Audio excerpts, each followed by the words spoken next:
I'm recording this so the people who aren't here will have access to it. All right, so sum and difference formulas.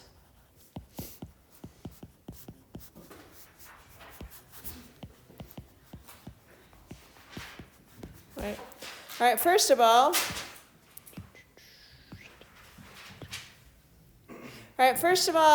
when you do use the sign of alpha plus or minus beta. You can use theta, beta, whatever.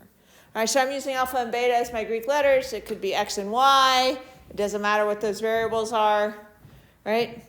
The plus means that in the formula, the top one will go with the plus and so on. I think of sign, when I see the word sign, and I'm trying to remember these in my head, like memorize them. You guys do have them in your notes, and I understand that, but the more you can work towards memorizing and becoming fluent with them, the better off you'll be. So I think of sign as sin and like cohabitating or whatever. That's just how I remember it. It's silly, but that's just how I remember it. So that means that these signs change. So the sine of alpha goes with the cosine of beta. Keep the signs. So plus is on top, sinus. And then the cosine of alpha goes with the sine of beta. Right? So they're different. Like sin is different or whatever. I don't know. Like that's just how I put it in my head. And then for the cosine, I think of it as like community. So like togetherness. So the cosines stay with the cosines, but you switch the signs. So if it's plus here, it's going to be minus here. And then the signs stay with the signs. Okay, that is just how I remember it. Right? So these are the sum and difference formulas. All right, so let me give you an example of where you might use a sum and difference formula on this worksheet that I gave you yesterday. I actually don't see one popping off that you need it for this, except for, you don't need them, except for you're going to use them in terms of how they apply to the double angle formulas. So these are sum and difference formulas. I will give you a quick example of using a sum and difference formula. Right? Maybe I want to find the sine of, let's say, 105 degrees. Okay. Now remember, back in the day, like when I was a kid, we didn't have calculators. I couldn't just type in 105 degrees. I had to go to a table and look up the sine of 105 degrees. Okay. Somebody had done the tedious process of calculating those ratios for me and put them in a table. Now, as calculators, you can just type in 105. But even when you type in 105 degrees in your calculator, you are getting an approximation for 105 degrees. Because the sine of 105 degrees, that ratio is not rational. So like pi and e, there are decimals that go on and on and on forever. So if I wanted an exact number for 105 degrees, I would look at this and say, hey, self, hello, self. And I'd say to myself, self, you're so smart and entertaining. Self, you're awesome. You know, if you can't say nice things to yourself, who can? Okay. So it's my big strategy for positive reinforcement. So I'm going to take the sine of two things I already know exactly. Okay. I already know how to find the sine of 45 degrees and the sine of 60 degrees. I know those because they're on my unit circle, and I memorized them back in the day when they would pay us for being the fastest to spout out the unit circle. And I was very competitive. They're good to know. It's good to know what motivates people. So this would be, again, we're using sine. So the sine of 45, change the difference, 60. This is a plus, so now it becomes minus. The sine of 60 and the cosine of 45. So I can get the exact thing for 105 degrees because I know the exact values of the sine of 45 and the sine of 60. So sine and cosine. So the sine of 45 is root 2 over 2. The cosine of 60. Cosine of 60, that's the one that goes up. Cosine is the x, over a little, up a lot. X is 1/2. Minus the sine of 60. Remember, over a little, up a lot. Up is root 3 over 2. Cosine of 45. And again, on your tables, on your cheat sheet tables, flip them over to that table. You'll see sine and cosine are right there. Verify that I have not forgotten my work.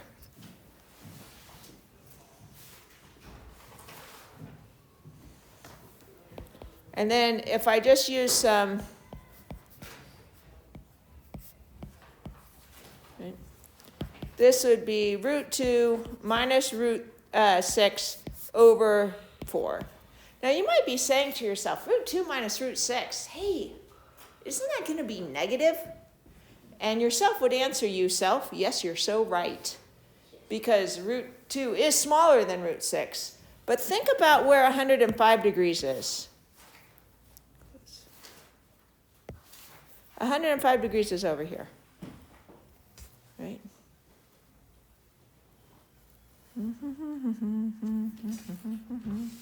So why is it negative, self? Should still be positive. We're looking at the sine of 105.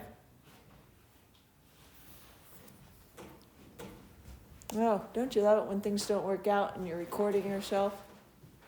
Sine should be positive. Root 2 minus root 6, that would be negative. Sine, cosine, sine of alpha, sine of beta. Oh, I think you have to use your brain, because how would I know if 60 came first or 45 came first when I did 105 plus? You don't. And so you have to use your brain and say what quadrant is 105 degrees in. And so this is going to be this value, but it's going to be the opposite value. It's going to be the positive of this version, right? It's going to be root 6 minus root 2 over 4 instead, because we're in the second quadrant.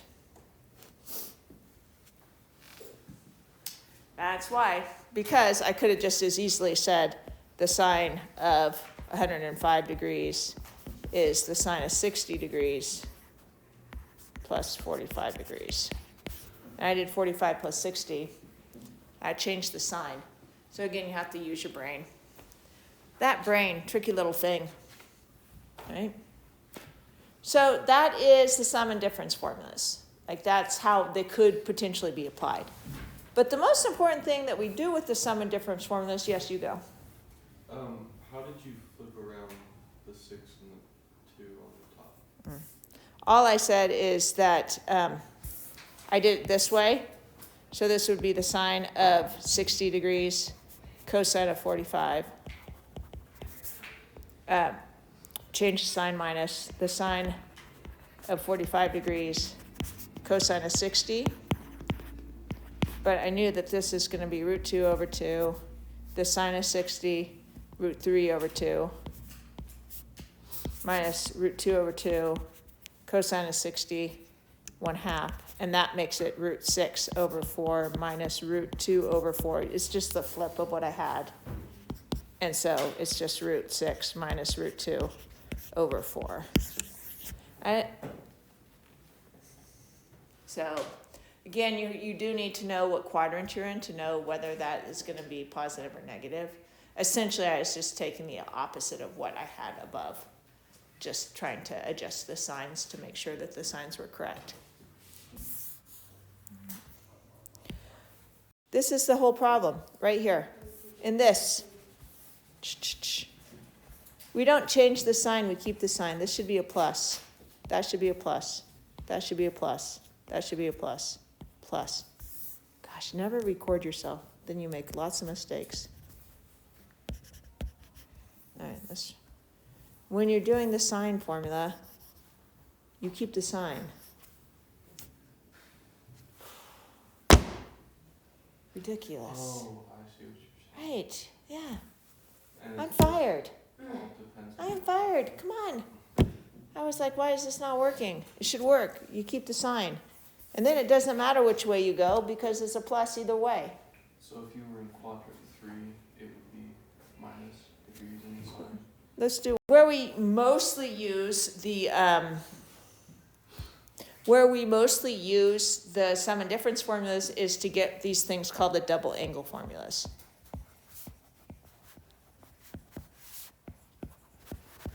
And these we use a whole heck of a lot. And we use them in identities a lot as well, in proving identities. And so the double angle formulas say the sine of alpha plus beta. What would happen if we said the sine of alpha plus alpha? That would be the sine of 2 alpha.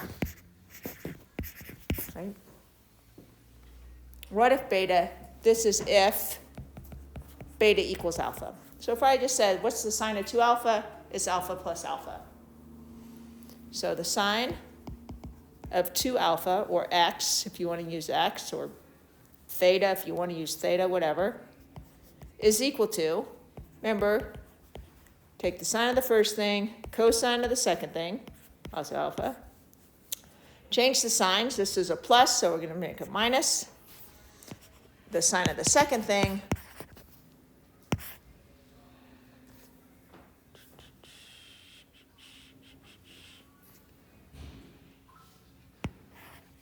cosine of the second thing.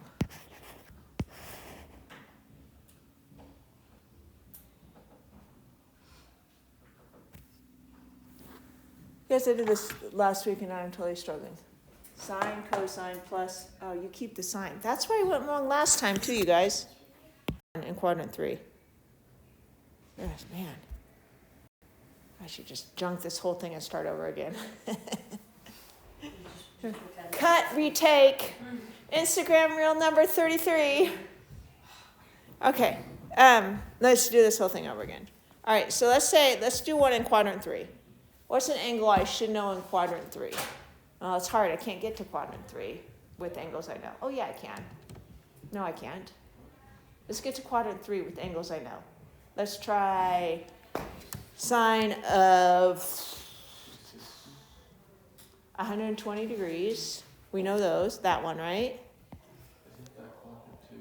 That's in quadrant 2, but we're going to make it into quadrant 3. We're going to add to it, how about 45? Won't that throw us into quadrant 3? All right, let's see if that one works. Okay. So this would be the sine 165 sine quadrant 3. Let's do, yeah, so how do I get to 210? 120 plus 90. Okay.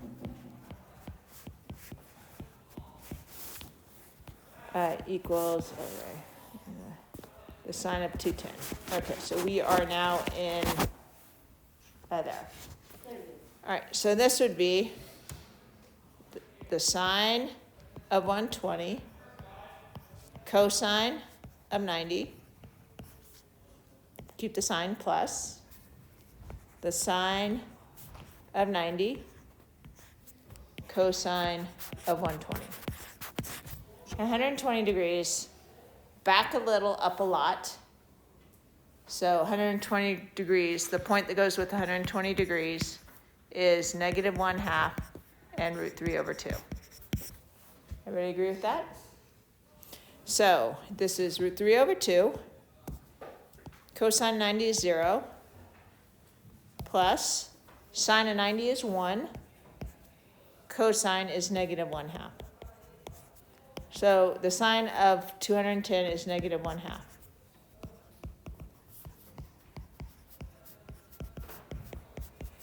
And that's consistent with what we know, right? Because we actually know 210 by heart anyway. Right, that's just 30 degrees after the 190. So it's back a lot, down a little. So, and it's the right sign. So we feel pretty good about that. Let's go back to those tables now. So we have the sine. I'm just going to do x plus x. That's the sine of 2x.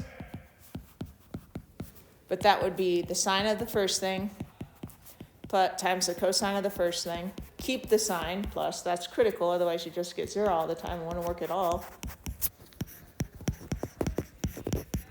So this would equal 2 sine of x cosine of x.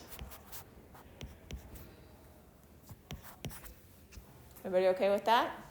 All right, so let's take a look at number 1 on your worksheet. Number 1 on your worksheet. It says, write the expressions as a sine, cosine, tangent of an angle. So they want just one, right? And they gave us 2 sine of 100, cosine of 100. So what do you think? Just the sine of 2 times 100. Yep. Excellent. The sine of 2 times 100, using the form above, which is the sine of 200. So your answer is just the sine of 200.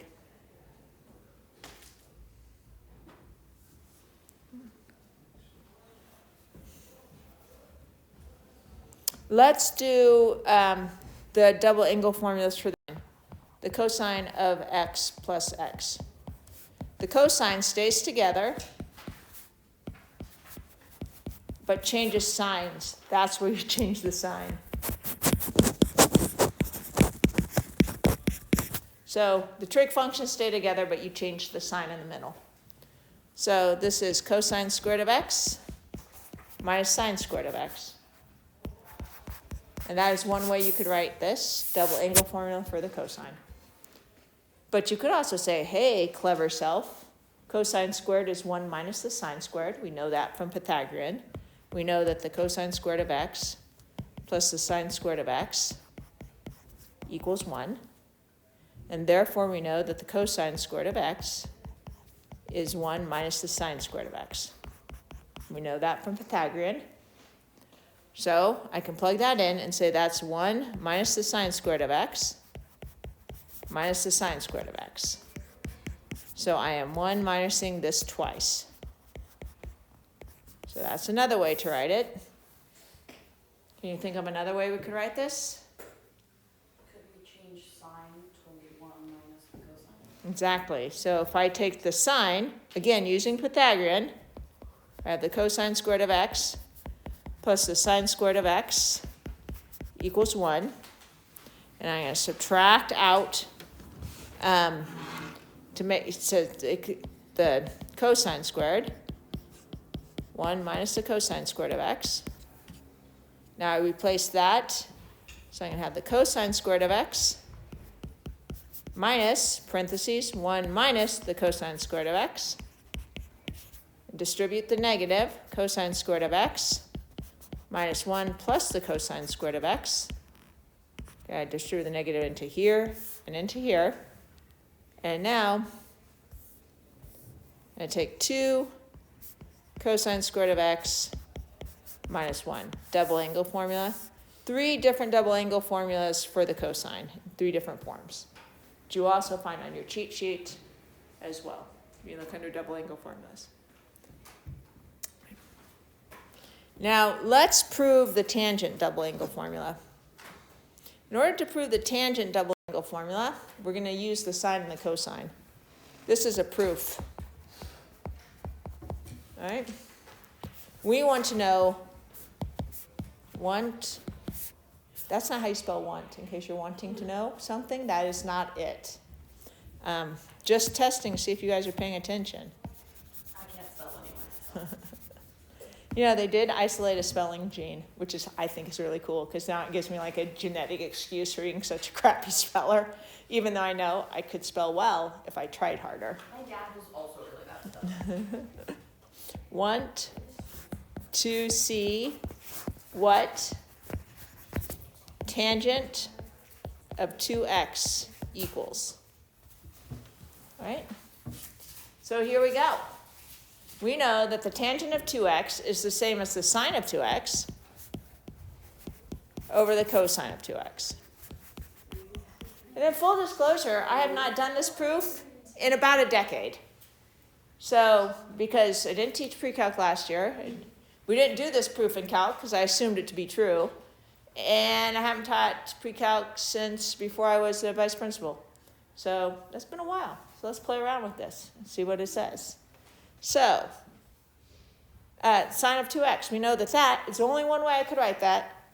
2 sine of x cosine of x. Lots of different ways I could write the denominator of this guy, though. I'm going to go with the one, let's do the cosine one, because I want to get it back in tangent, so let's keep my denominator around cosines. So what did we say the cosine was? Cosine squared minus 1?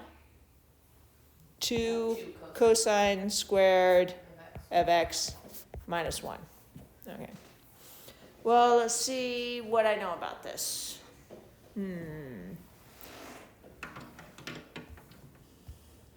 Let's go. 2's cancel, don't They don't, because I need a 2 over here for it to cancel. If I take a 2 out, then I'd have a 1/2 there. That wouldn't be great.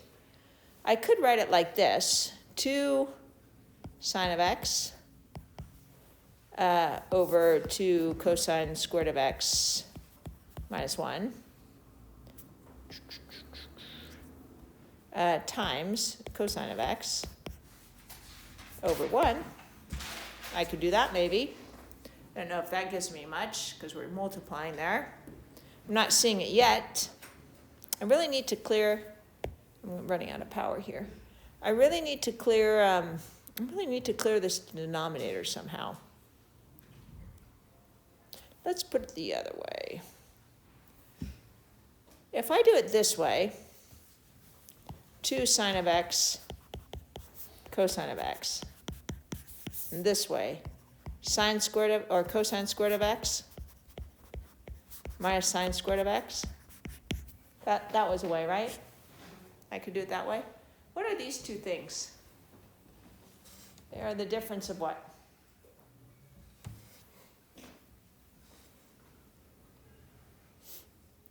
They're a difference of 2 squares. And we know that those two things factor. No idea if this is going to work, by the way. Like this. Cosine of x plus sine of x times cosine of x minus sine of x. Okay?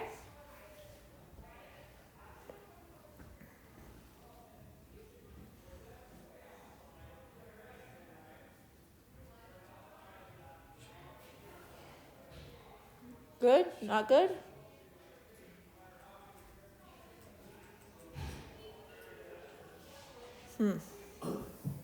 We're multiplying fractions here. So I could write 2 sine of x over cosine of x plus sine of x times cosine of x, cosine of x minus the sine of x. That would work.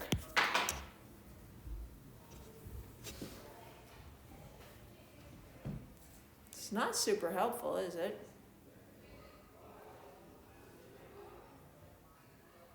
How could I break up that fraction further?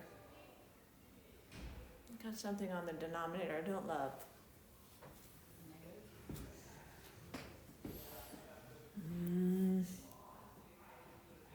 Let's multiply top and bottom by 1 over the sine. I don't know why. I just want to get rid of some stuff. Give me 2 on top. And this would be cosine over sine, which I'm going to call the cotangent. And that would be plus 1. Okay, so far there? That seems to work.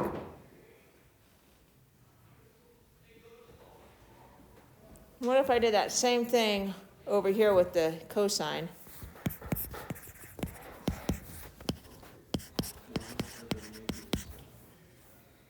Isn't that just negative cosecant? What's that? Isn't that just negative cosecant? What? Because you have to. So I'd have 1 here from doing here. Yeah. this would be 1 over cosine, so 1 again. And then here, I would have the tangent of x, sine over cosine. Yeah, I feel pretty good about where this is going so far, surprisingly. It's killing me a little bit, but hey. If I multiply that bottom out now, what do I get? I get 2 on top. And on bottom, when I FOIL this out, I get cotangent of x plus 1. What's cotangent times the tangent? What's cotangent times the tangent? 1, so minus 1 plus 1, and then minus tangent of x. All right. That seems pretty good so far, right? So here I have 2 times the cotangent, or over the cotangent of x. That's going to cross out, minus the tangent of x. I like this. Now I just want to get it all into tangent. So if I put this all into tangent, I want it to get all into tangent. I'm going to multiply the top and bottom by tangent. And I have 2 times the tangent of x all over 1 minus the tangent squared of x. Does that look like the double angle formula for tangent on your paper? Yeah. Nice. I love it when a plan comes together.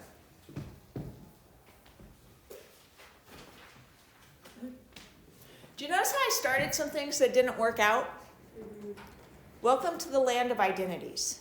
Sometimes you're going to be like, oh, I know what to do. And you're like, oh, that was a total dead end. I just spent 3 pages of paper and proved nothing. Right? And then you just start over again. That's just the land of identities. There's lots of different identities. You're not quite sure which ones to apply right away. Right? What does the sum and difference, if I said, what is the tangent of x plus y, right? This is 2 different x's and y's, so we're not proving anything. I just want to have you read it to me off your paper.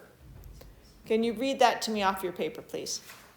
Tangent of u plus or minus the tangent of v all over 1 plus or minus, or minus or plus the tangent of u times the tangent of v. 1. Where are you? Oh, I see it. Oh. I was looking at my cheat sheet. Okay, I used x and y, so up here you'll see x and y's. U's and v's on your paper, x and y's up here.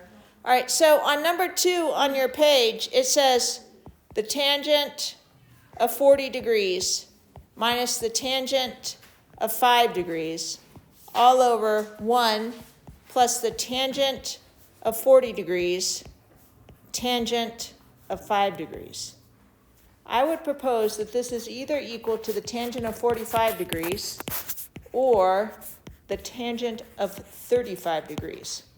Which one is right? 35. Why? Because the top is the same as within the parentheses. So the plus or minus, it has to be the same on the top and the opposite on the bottom. So if it's a negative on the bottom, or a positive on the bottom and a negative on top, then it's 40 minus 5. So the top tells you whether you're going to add or subtract. The bottom is just the opposite of what you're doing. So in this case, we have a negative here, which means we are going to subtract the 40 and the 5, which is going to give us this answer right here.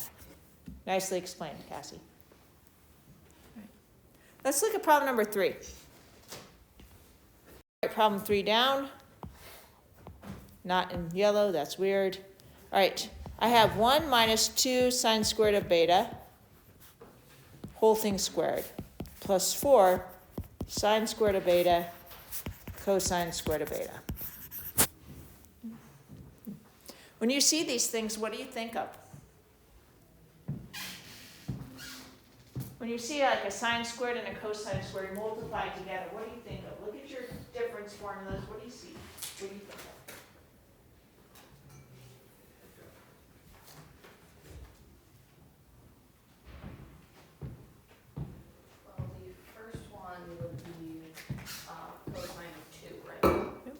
So the first thing she notices, like this part right here, is the cosine of 2 beta. And that whole thing is squared.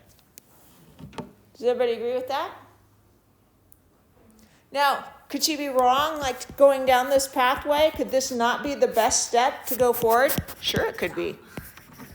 But it's no worse or better than any other step to take. You got to take a step. If you don't try something, you'll never know if you're going down the right path or not. And the second part of the sign of form you. Before we do this second part, I want you to start kind of getting used to factoring things out. Because a lot of times factoring is going to end up being like the best trick you can try. I'd like to try that trick first. But this is sine squared. This would be 2. So this would be, let's see what we got here. We'll try that. You are saying that this is the same as 2 times 2 sine squared beta cosine squared beta, which would be 2 times the sine of 2 beta. Okay. They want us to write this as an expression of a single term. So we need to get this all into cosine or all into sine first. And then see if we can make it sine of blah, blah, blah, cosine of blah, blah, blah. So what could we do from here? We need to either get it into all sine or all cosine. Is there another way that we could write this one? So it's all sines. Cosine can change to 1 minus the sine squared of beta. So I could write this as 1 minus 2 sine of beta, and that whole thing is still squared. All right. Now you're like, oh, what do we notice about that? That's what we started in the first place. That's okay. That's going to happen. You're going to be like, oh, well, I wasted 5 ounces of lead. Oh, well. I haven't done anything wrong yet. I haven't written a wrong untruth on this page. I'm not lying to you. I just went in a circle. That's all. So I can FOIL this out now, and I'm going to do that now. So I can FOIL this out. What is 1 minus 2 sine of beta times 1 minus 2 sine of beta? And then this guy is over here is just kind of hanging out here like a good friend. All right, what is 1? We're going to FOIL it out. So first, gives me the 1. Outer minus 2 sine of beta. Minus 2 sine of beta. All right, and then again, inner, give me my nose, minus 2 sine of beta. And then last, plus 4 sine squared of beta. And the 2 sine in the middle. And then over here, we have plus 2 sine